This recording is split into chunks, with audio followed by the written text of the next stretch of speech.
send the elevator back down. You've already gotten up to here. Send that elevator back down so other people can see how you did it, learn from how you did it, put their experience next to yours and do the comparison.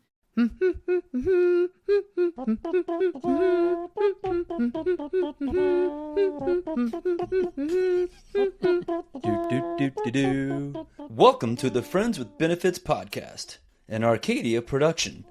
This is the show all about how to grow in business, lead with purpose, and live with intention. We're your co-hosting couple. I'm Jason. And I'm Sam. Welcome to the show, friends. Hello, friends. Thank you for tuning in to another episode of the Friends with Benefits podcast. Today we have such a fun conversation. This was another one of those people that I feel like I already knew, but this was actually the first conversation that I ever had with them.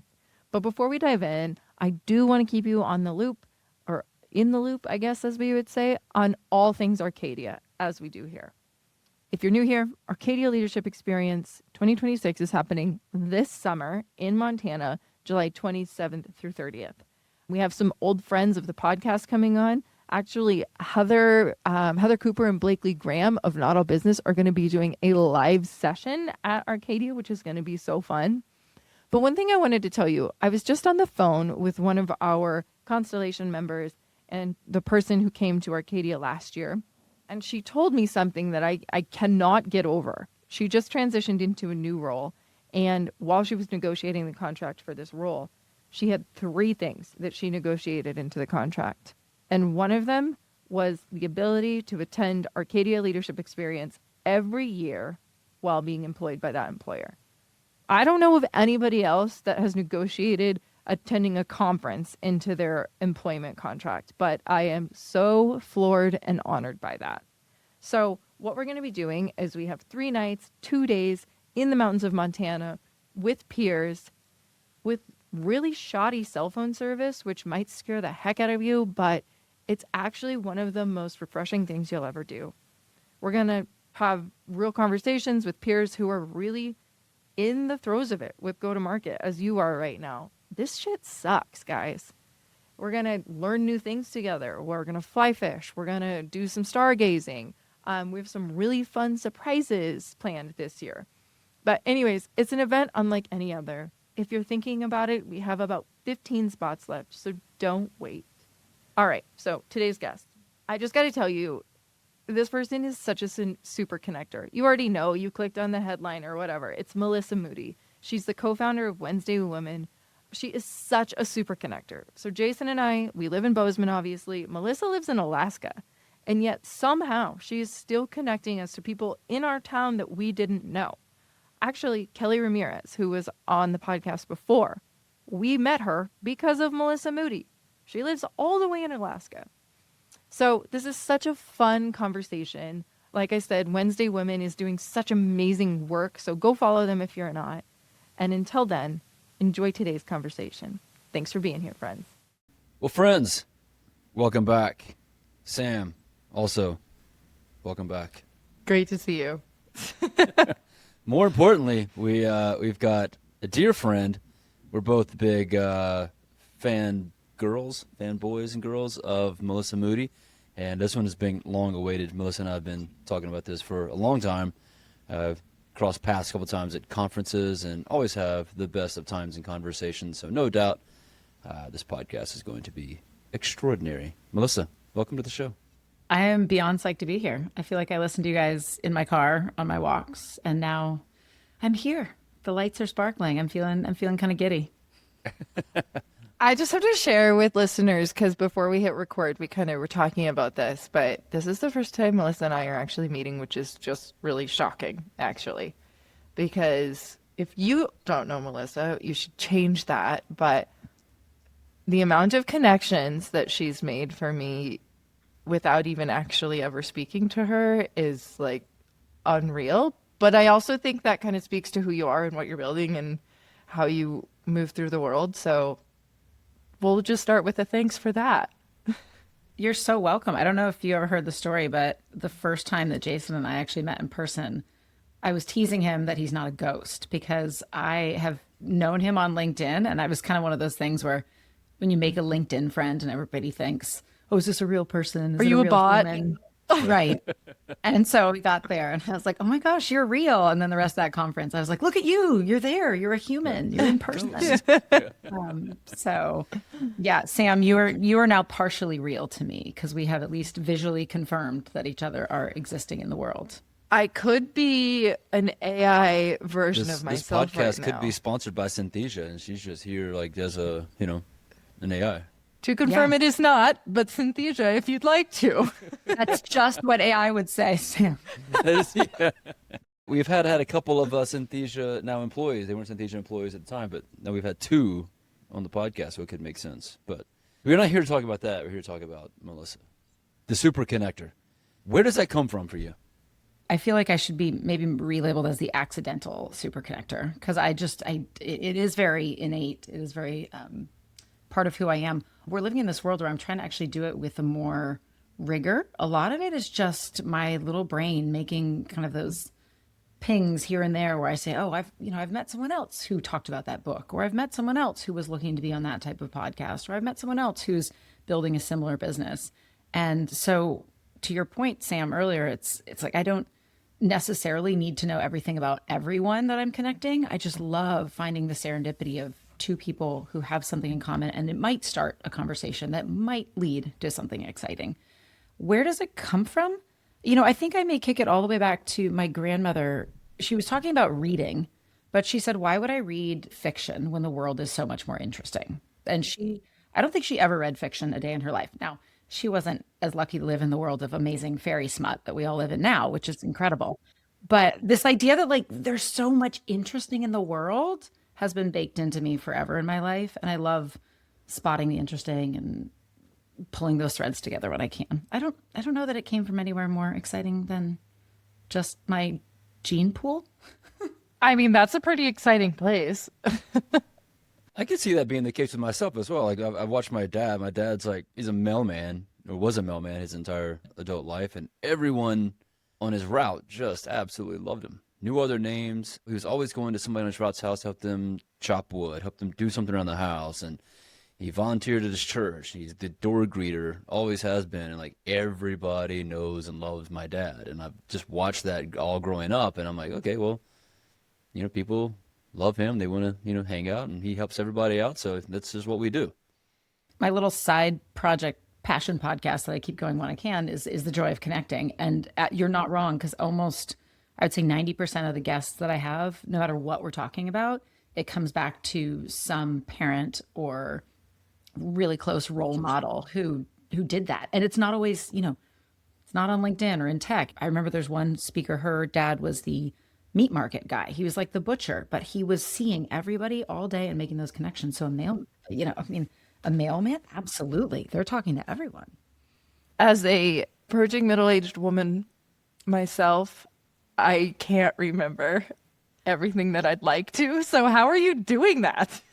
Okay, well, first of all, right here with you. And step one is grace, because I think I'm also, I'm of that generation where we do and we're always working hard. And so somewhere in me, there's this failure. Every time you guys say I'm a connector, but my failure is I'm missing connections left and right. I'm not batting 100 for the potential connections. And I have had to let that go.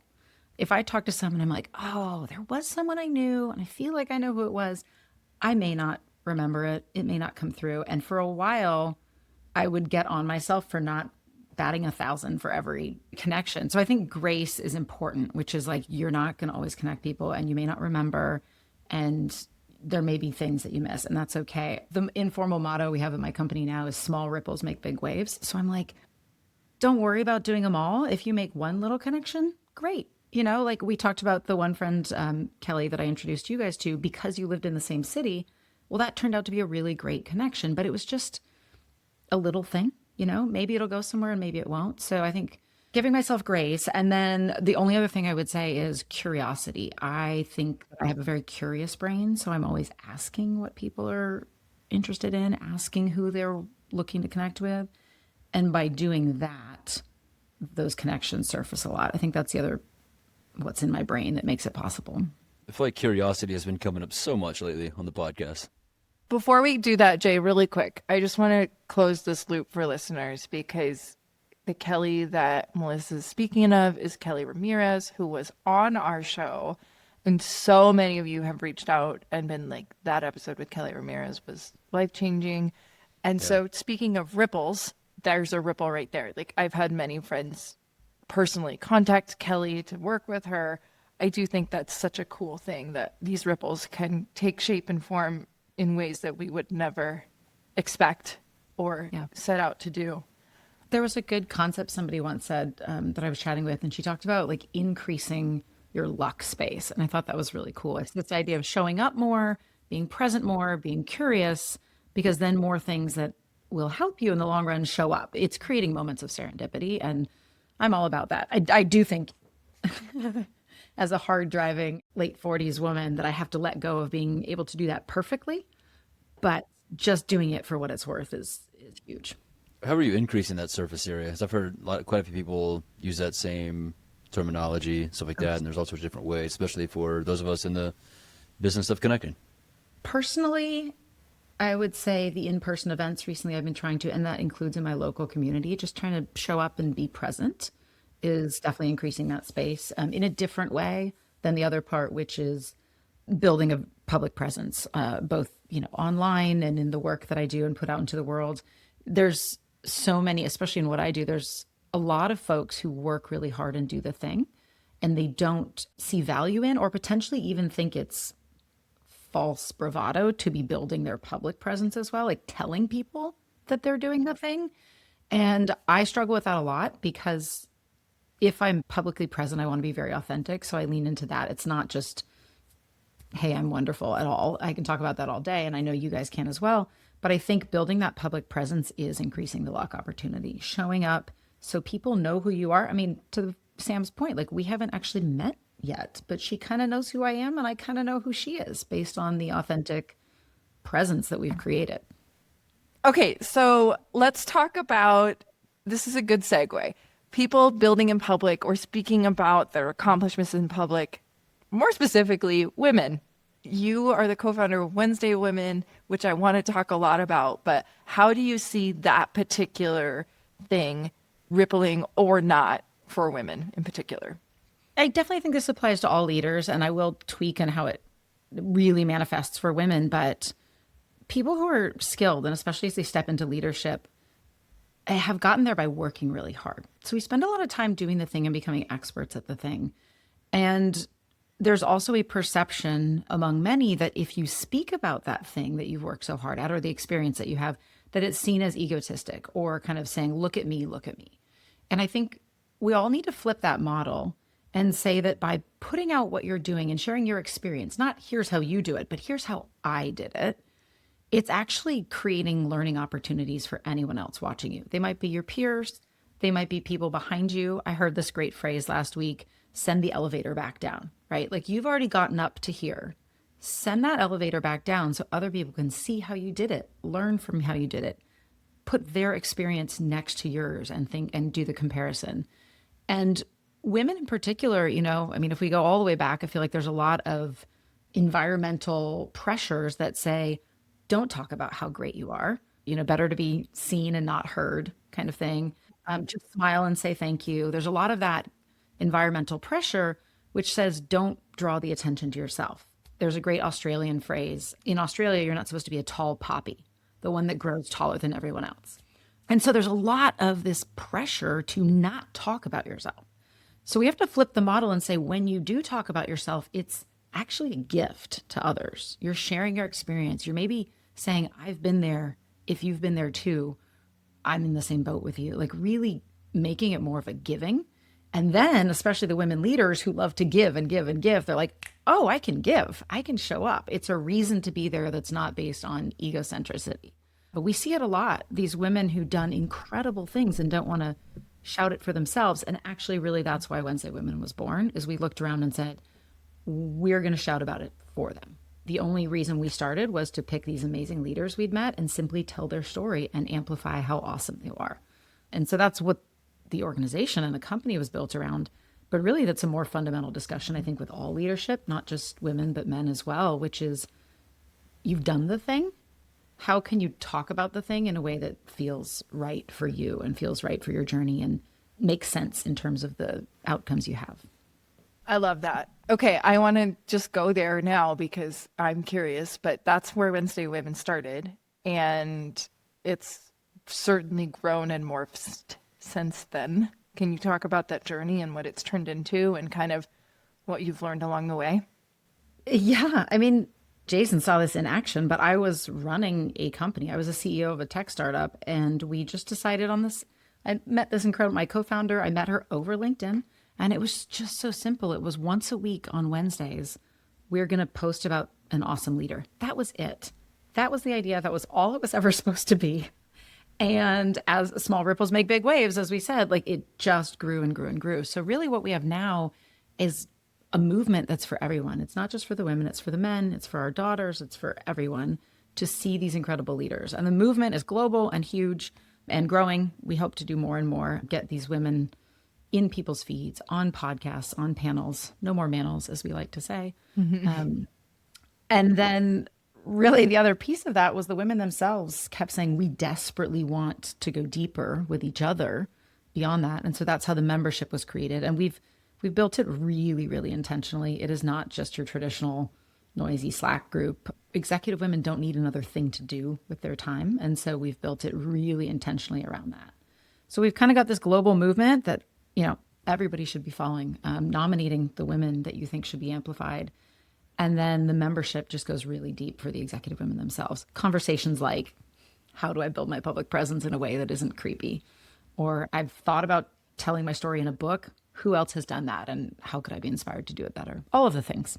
You said something that I had to write down, like feeling the pressure to not speak up, right? So how are you guys, you ladies, I should say, working with other women on building the confidence to more comfortably build that presence? I think that is kind of the underlying thread of what you're saying here, is helping them find that confidence to be able to do so. And as someone who has managed a number of conferences and now managing a conference, I can say that it's hard to find the women in the space who are speaking up that you can actually reach out to and bring into these things. So I love the fact that you guys are doing that and helping them build that public presence. But going back to the question is how are you helping them build that confidence? We have used Wednesday Women to look for women speakers. So Yeah, there you got a you great go. list. The thing that we accidentaled ourselves into, besides an entire business, is this resource, obviously a completely free resource for people who have the thoughtfulness that you do, which is, gosh, my stage is slightly lacking, right? Or I've got 5 guys on a panel, maybe I should think twice. And so by creating, weekly amazing leaders that people should know about, we also have created this amazing resource for folks that are running events. And so that's one way that we're actually helping, is just by being, again, the connector between women who should be on stages. One of our favorite t-shirts that we have that was based on an incredible quote by one of our members is, I got shit to say, right? Like, these women have shit to say. So let's get the events and the podcast hosts and the, even the book authors and things who want to hear that shit that we have to say and connect them. The other thing too, I think, is just the nature of what we built is showing women leaders examples of how to do that. Some of the women we feature are product leaders, and they are not out like marketers on LinkedIn talking about everything, but they are showing up in different ways. They're leading sessions, they're writing books, they're crafting thought leadership articles. So giving people really more examples of how they might do it is step one. The second is obviously within executive membership and actually some of our public webinars as well, talking about those topics with others, really getting into discussion of not, I should be doing this, but how did you do this? When you had a book in your head, how did you move it to getting published and promoted? When you wanted to be on more podcasts, how did you do it? And so just, bringing each other into community around how others are doing it can move mountains, I think. Otherwise, you stand on the sidelines and you look in and you see other people doing it and you think, that's not me. That could never be me. But when you talk to someone who's your peer and they're doing it, it becomes a lot less of a barrier. The roadmaps become a lot more clear. I also love what you said too. Like, Jason and I we have a hard time saying no to things. So We've started multiple speaker series. You We have know. this, We have like a all we the have a hard things. time saying no to our own ideas. Let's like get super Oh, our own ideas glamorous. are what creates businesses like Wednesday Women, Jason. So you have to be careful. My co-founder Leslie has told me I am never allowed to start another business while I'm working at Wednesday Women. Now, that doesn't mean that I don't talk with founders regularly about what they're doing. Well, that's the thing. We have like 4 businesses right now, and it's like, why are none of these taking off? Oh, because they're all getting 1/16 of our attention. Yeah, I need that. I have, if for listeners, I have a big button on my desk that says no. Yeah, my big button says no, and when you hit it, there's a very loud No, that says human on. thing. Turn the ideas on. Oh, turn it on. No. Depends on the day. But what I was going to say about this is we started a local speaker series called Bozeman Nights. We've talked about it here on the show. And the whole point was that, like, I love your idea of creating more opportunity for luck and serendipity. Like, we wanted to meet more people in the community. We didn't see an event that was doing so. So we just started our own, as one does. And Done. right. Yeah. But I've been really intentional about like, okay, how do we get women on the stage? And so many women, I think I've been turned down by 3 or 4 because they don't want to be in front of an audience. They don't want to do public speaking. And to be clear, this is Jason and I interviewing you. So it is a really interesting phenomena, I guess. But I love what you said about it doesn't have to be that. There are other ways to show up, and putting examples into the world of what that can look like, I think is so needed and new. And yeah, you don't have to be an extrovert who wants to be on stage and get all the attention. So You know, podcasts are a wonderful way for a lot of folks who have never done anything or don't or say why me to get started. I think it's just a lower barrier to entry for a lot of folks. So podcasts have been, I think, a much needed ramp into the public presence for some folks who want to get their ideas out there. A lot of times people also who aren't, on the speaker track, right? They're not want to be a big speaker on stage in their fancy heels and their slide decks. I think really validating writing and written thought leadership can help with a lot of folks. I find a lot of the technical leaders much prefer to have written thought leadership and then, maybe that translates into social media posts or sharing it broadly or Substacks or things like that. Well, even on LinkedIn, it's been incredible to watch Sam kind of build her presence and talk about like some real shit that she's experienced in leadership roles and being a woman and these rooms with the C's, right? And the women that will reply back or DM back, like, thank you for saying this or for speaking up. It's just, I think oftentimes it's just like what you're saying is like putting yourself out there enough. It could be the writing, the speaking or whatever, but like the voices to be heard are kind of the guide to where these women can be, taking themselves to or what they should be leading for themselves. I loved your point about the DM too. I mean, how many of us have kind of put ourselves out there over and over and over again, and you don't get necessarily much back in terms of massive audience growth or something like that. But if you get that one message that said, wow, like I really appreciate you speaking about that, or this really resonated with me and what I'm going through. That's what it's for, right? And it tells you that by sharing your journey, your experience, someone else is feeling less alone, more inspired. Absolutely. this is not only for women, but I think we feel it. You've described yourself as mom first, Melissa second, and marketer third. I think so many people can relate to that. We all have many roles that we play. What happens when those 3 things are pulling in different directions? Oh, it's a good question. I have a little anecdote. One time, a couple jobs ago, someone looked at my LinkedIn and said, you need to take mom off of your LinkedIn. It's not professional, or it may not get you the job that you want at the logo you want. I've made the decision many times in my life to put mom first. But I think that was a really fresh one in my mind because for a few reasons.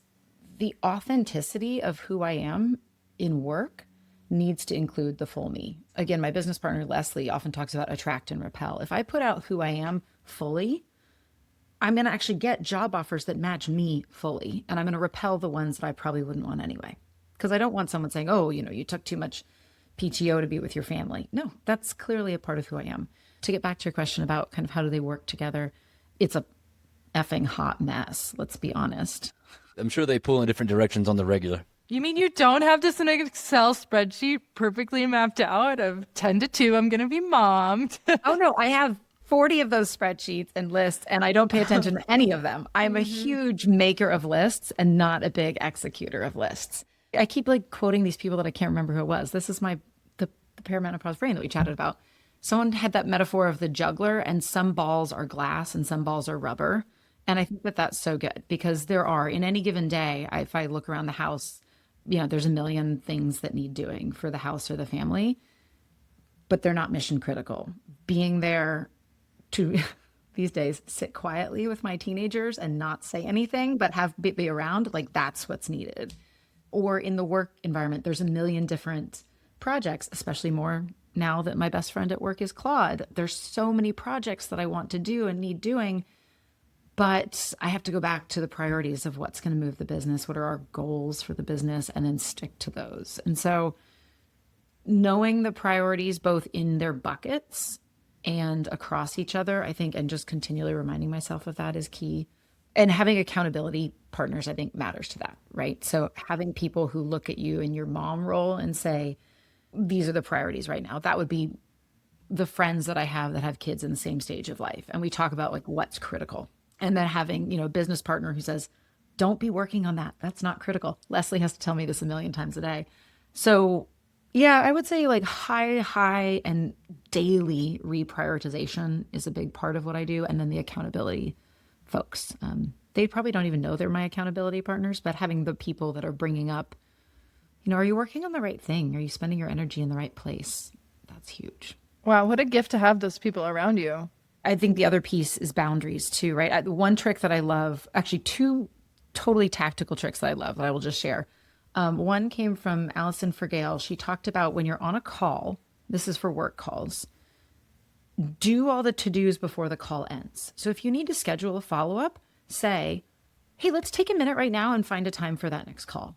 Or instead of saying, oh, I'll connect you with Jason later, say, hold on, I'm going to grab a profile of someone that you should meet and send it right now. It has reduced my follow-up crap to phone calls by like 1,000,000%.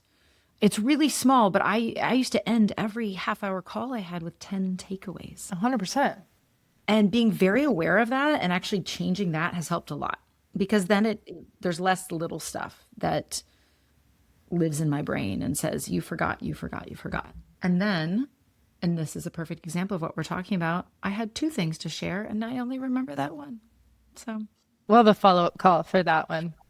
well, here's the roundout. This is the third thing, which I didn't mention, which is belonging to the We Do Not Care Club. There's an amazing woman on Instagram, and she's in the We Do Not Care Club. And that's like, for anyone, especially if you're in your 40s, this is the place you want to get to, where I'm like, I don't remember what that second thing was, and we do not care. Like, we do not care. Need to get in that club. Yeah. I'm looking at like the mess of laundry on the bed behind like where we're chatting here. I'm like, that's definitely like, we do not care. Like, Melissa does not care. Yeah.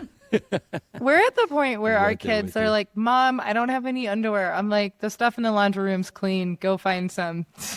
Yeah. That's the stage of life we're in right now. But they also need it. Like, let's talk parenting for a sec. I was out of town for 8 days, and that was enough. And I came back and was like, oh no, things are going to go crazy.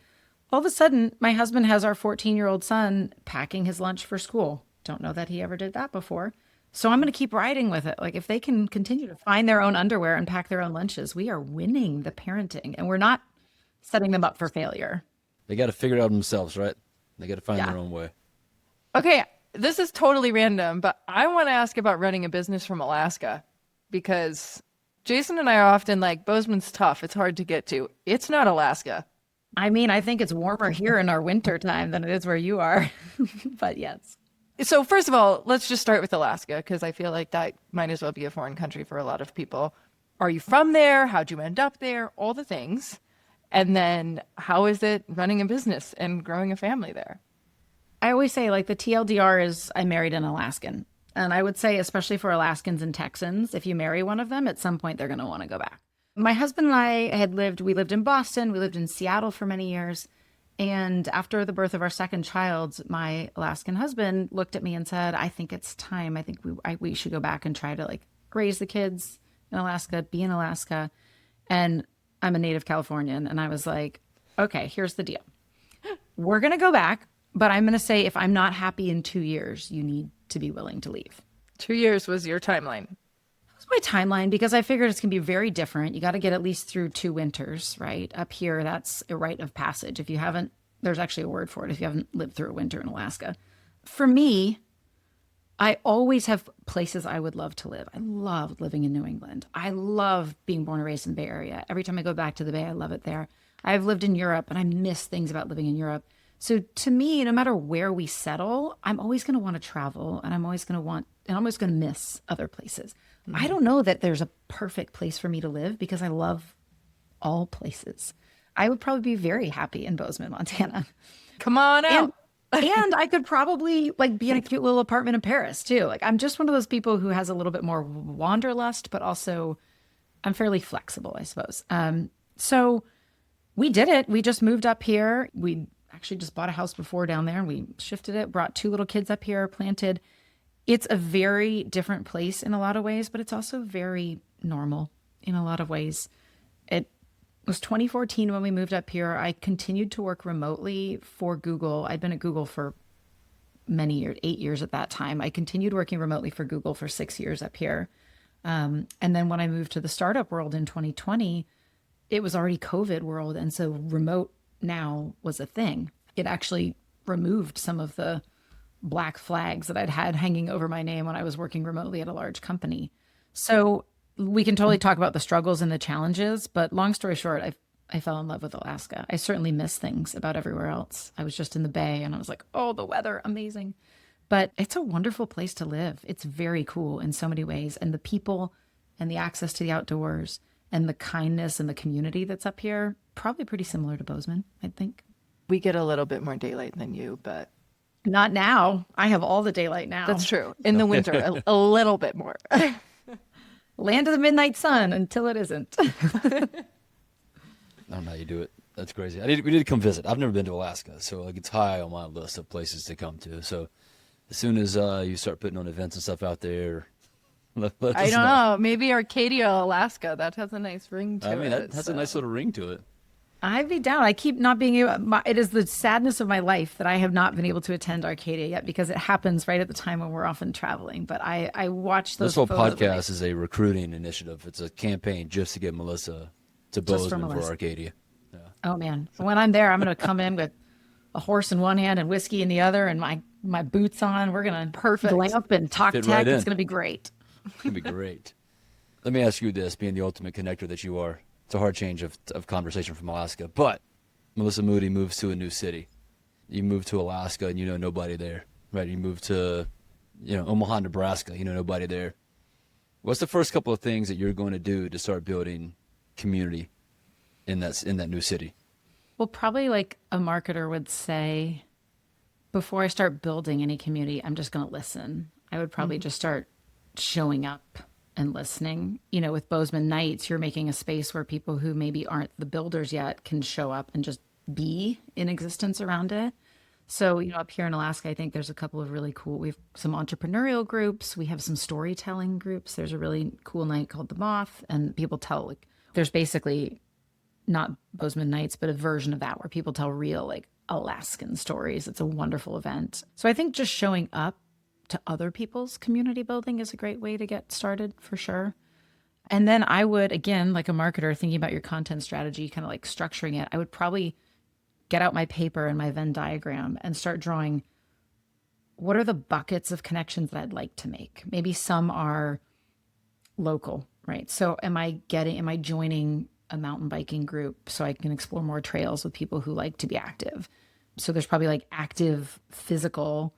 There's probably work related. So are there local marketing groups? Are there local entrepreneurial groups and fall in there?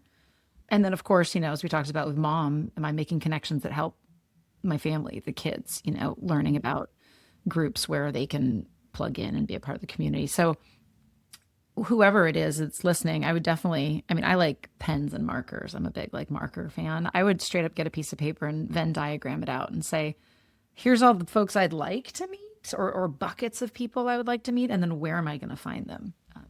Because sometimes we find ourselves putting all the connections in one bucket. We put them all in the work bucket or we put them all in the parenting bucket. That's common for parents, right? You're going to soccer games and Girl Scout troops.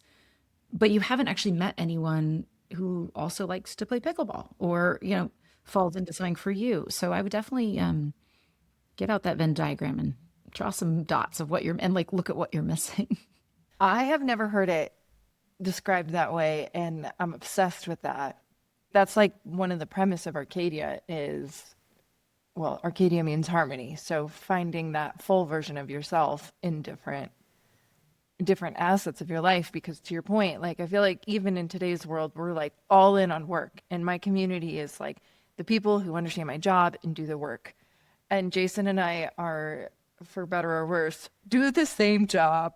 We live in the same house. I'm pretty sure until I see Pam, I think we're the same people. I think I'm an avatar. I love that concept of being intentional about like, these are all the parts of myself that need feeding or need community around them. And how do I go be intentional about that? Like, is there a spiritual component of that? Is there, to your point, like a physical, like whatever? I think that's so smart and so healthy, because I also think in spousal relationships, it can become that person becomes your only thing. And that's unhealthy too. And I think so, it's also really just eye-opening because we think we're connecting in all these ways, but when you put it down on paper, you're like, oh my gosh, I'm connecting a lot, but it's all in this and to the detriment of something else. And you can see the gap with our executive membership, because when we launched executive membership, there's a lot of like women's groups out there. People belong to a lot of functional groups, marketing communities, RevOps, CFO groups, or then industry groups. I'm in the travel industry or healthcare. So people belong to a lot of groups, even within the workspace alone, but they haven't really thought about why they are in those groups or what they're missing. A lot of times for women in particular, there's like a bucket, I call it the psychological safety bucket, and we have psychological safety with our besties, but then our besties aren't, or maybe don't know all the stupid marketing jargon that we use at work, right? Like they're separate. At least where Wednesday Women's membership falls, it's really interesting because it really is that psychological safety bucket, but it's also with work peers. That's not one that people usually have. I'm a marketer, so I keep bringing these up. But when I'm in a marketing community, I connect with people, but I'm always also, I've got to look like I have all my shit together. There's a lot of communities you're in that you have to be walls up. So I would ask everyone to evaluate, do you also have a community that you're in where you can be walls down? Because I think that's where sometimes people have a gap and they don't have a community where they can just show up as themselves. How do you feel like the perception is of that concept for people you talk to? Like, we're very much in the same mindset there, like walls down always. How's the general perception of that, like to come in, like really create that space of vulnerability, and the phrasing we use is to safely and bravely invest in yourself, which is like very interesting and different for people. Like, how are you finding that perception? I think as a person who shapes a community, the way you do it is the way we do it, which is talking about it upfront and often, making it super clear that you're not just bringing your personal self, you're bringing your professional self. The phrase we like to use is the women behind the title. I think that conveys a lot to people when they show up to join. As a human watching other people in their communities, I would just recognize it's easier for certain people than others. If you're someone who lives your world in marketing and sales, these people are very comfortable in their own skins. We have some members of our group that are chief information security officers. Let me tell you, those folks naturally aren't as willing to just show up and share. And so I think being aware that some people are more readily open books than others is important.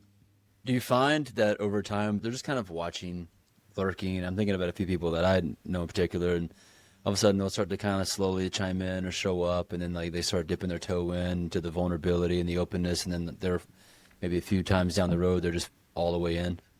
Yes, and I'm sure you do this as well, but giving them those ways, I think one-to-one connections is the biggest way to do that.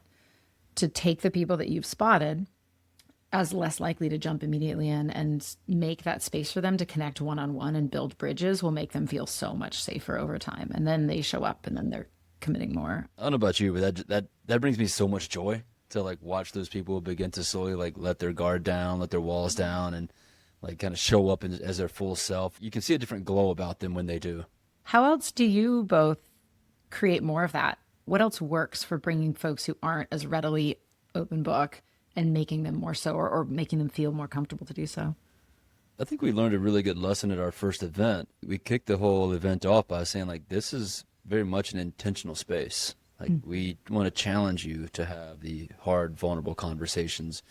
We kind of rambled it off as being like a space to safely and bravely invest in yourself. We use that phrasing a lot. And, like, we want people to know that this isn't really about work conversations. Like, we're going to have some of those, but really we want you to, like, get below the surface of whatever that challenge is. Like, what is it that's really, under the surface or under the skin of who you are?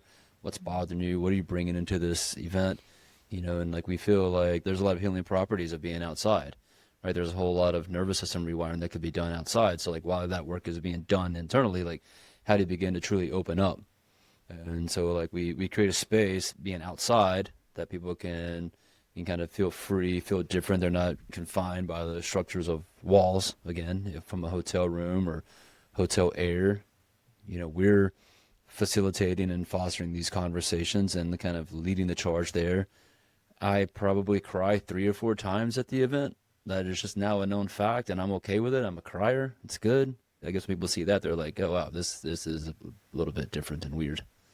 I think that's part of it, though. Like, you kind of mentioned this, Melissa, but going first, and we talked about this even earlier in the conversation, but like sharing experiences that you've had that maybe are not the most talked about, or things that you're personally working on, just to kind of like lay the groundwork. Like, I'm going to go there. You can follow if you feel comfortable offering an olive branch. And then I also think being an intentional connector is part of it too. So that starts with being a really good listener, being curious, like you were talking about, and then finding commonalities or similarities between people and helping them make that connection together, I think is super important and helpful. One of the things too is, like, I would assume very much like executive women, like high functioning men. So within Arcadia, I started a men's group. And as you know, men aren't typically want to talk about their feelings. And so what these men may or may not have known is that I started this men group so we could talk about our feelings. And they all showed up. And I made it super easy to kind of assess or label, like, where they're at in this current state of time by simply assigning a number to a particular category that we've called Arcadia. They were able to put numbers next to how they're associated based off, like, are they rested, are they challenged, are they inspired, all these different things that we've got. And we can kind of say, like, all right, well, of these, and whichever is the lowest, like, what can we begin to do today to really begin to increase that? And last time there was somebody who had a big breakthrough, like, I need to get more sleep, or I need to be more present with my children, or this, that, and the other thing. And so, like, really making it easy for them to start talking about these hard things that they typically wouldn't talk about, just by giving it a number of where I'm at in the current state. And similarly to what we talked about before, it's just the examples. It's seeing other people do it and then saying, oh yeah, I can do that too. I think that's so fantastic. I'm a huge fan of, obviously any group for any alignment that has shared challenges, and by being together and working together on those challenges, breaking through and just becoming better people. I'm super excited to hear that you're doing that. I think that's awesome. The other thing, by sharing examples, we do this a lot in our community, but we do, like, calling them exercises is not the right term, but like, we're going to go into breakout sessions right now. And for 5 minutes, you guys are going to play ping pong with something you're grateful for, just back and forth, just to, like, get people sharing things that don't come up in small talk conversations. Totally. And everybody's doing it at the same time. And so the barrier to entry is a lot lower when everybody's trying something new. 2 sessions ago, we kind of talked about, I don't remember what the prompt was, like something that they're challenged, something at the challenge, or whatever the question was. But there were 3 people in a breakout room, and the only way you could respond to the person's challenge was with a what, how question. What would be different if that scenario was different? How would your family react if you did this? Right? They couldn't try to fix a problem. They couldn't ask, like, well, why is it this way? Or have you tried this? All they could do is, like, what or how questions. And to watch people just kind of begin to go deeper and deeper and deeper into something that they're actually trying to actively solve for, being challenged with, is wild. Because I feel like they get so much breakthrough, because I think people aren't really showing up in these spaces where they can, they might say, like, I'm challenged with this, but it kind of stays at that level. They never go really deep into what this is. And, like, the what, how questions and the facilitation or these workshops or exercises that we do allow them to really go deep into particular topics for themselves. I'm straight up stealing that, by the way. Those are It's super not good. ours. I would The love to what, take credit how. for it, but No, we're all stealing from each other, and that's wonderful.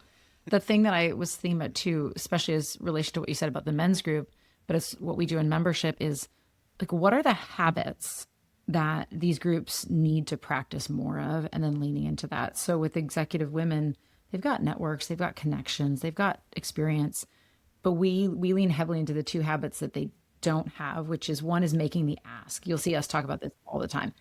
How do we ask for what we need? And so that's pretty much like the number one pillar of a lot of what we do. And then sharing the wins, as we talked about earlier, actually saying when something happens, not bragging, it's facts, right? Like putting it out there. And so to your point, Jay, about like breaking through some of these conversations that they haven't had, or building the habits of like curiosity and the what, how, I think it's just identifying what a group needs and then practicing it, doing it a lot, doing it over and over again. Yeah. I think that's the missing piece of it there. Like, I like the phrase of building habits of curiosity.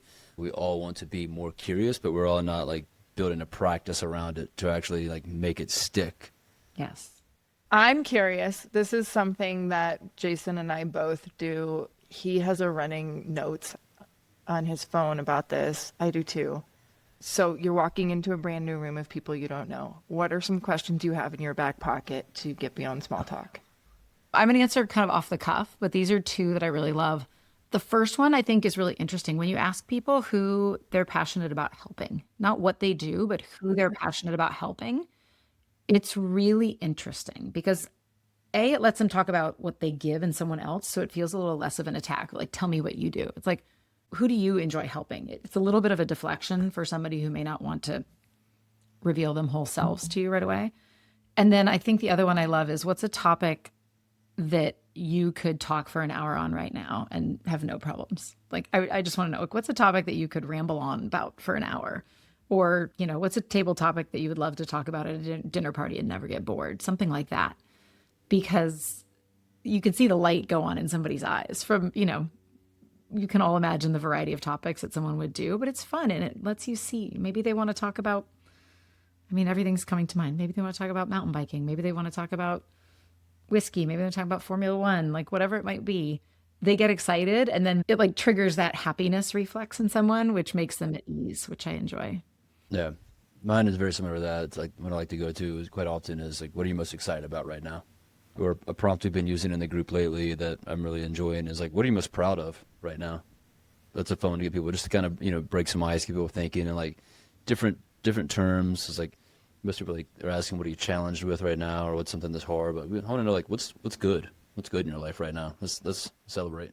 Yeah. And when you ask them what's hard or what's challenging, it's asking for a vulnerability that if you're still at the beginning of the conversation, it's hard to get into. People are like, well, I'm Exactly. really challenged with all those amazing AI projects I'm working on. I'm like, that's bullshit. Like, Right. Yeah.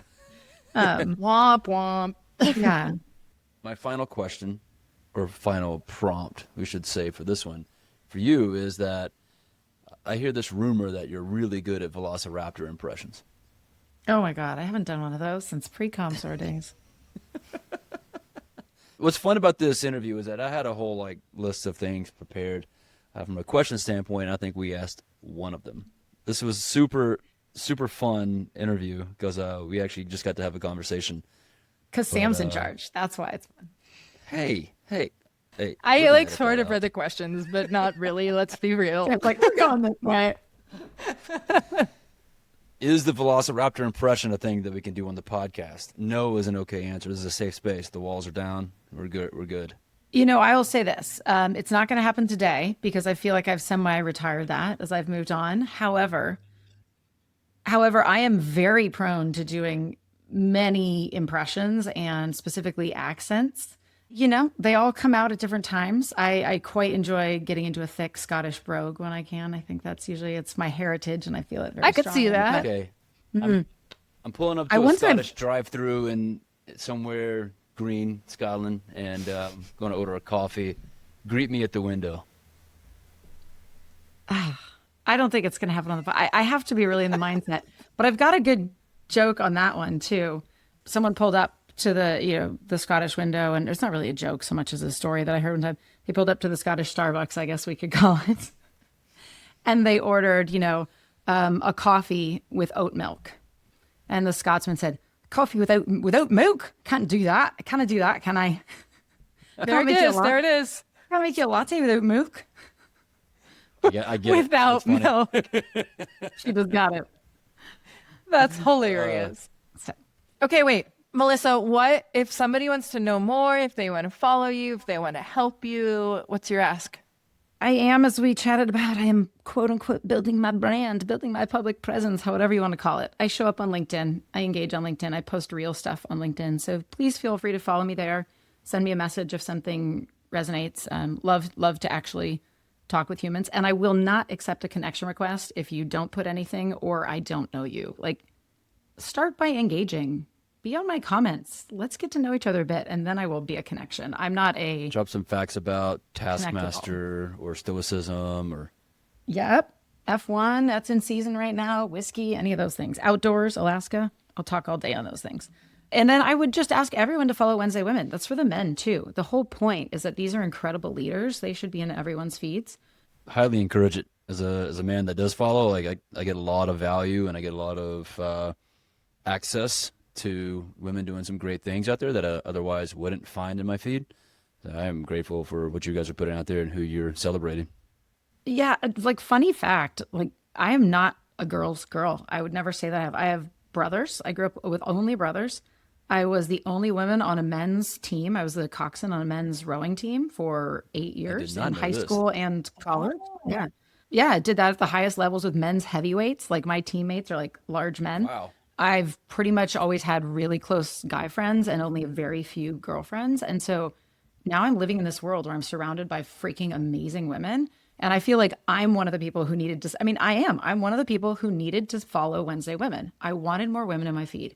I wanted to diversify that. And so whether you're a man or a woman like me who just needs more of that inspiration and you need a little more balance, like that's what we do. Whatever, subscribe, follow, all the things. Just enjoy it. Be part of the orbit, the movement, whatever. I love it. All right, go follow Wednesday Women. If you're planning a podcast, an event, if you're just looking to meet more women, it really is a phenomenal resource. So, Melissa, thank you for all the ripples that you do create in the world because, man, they're creating really big waves.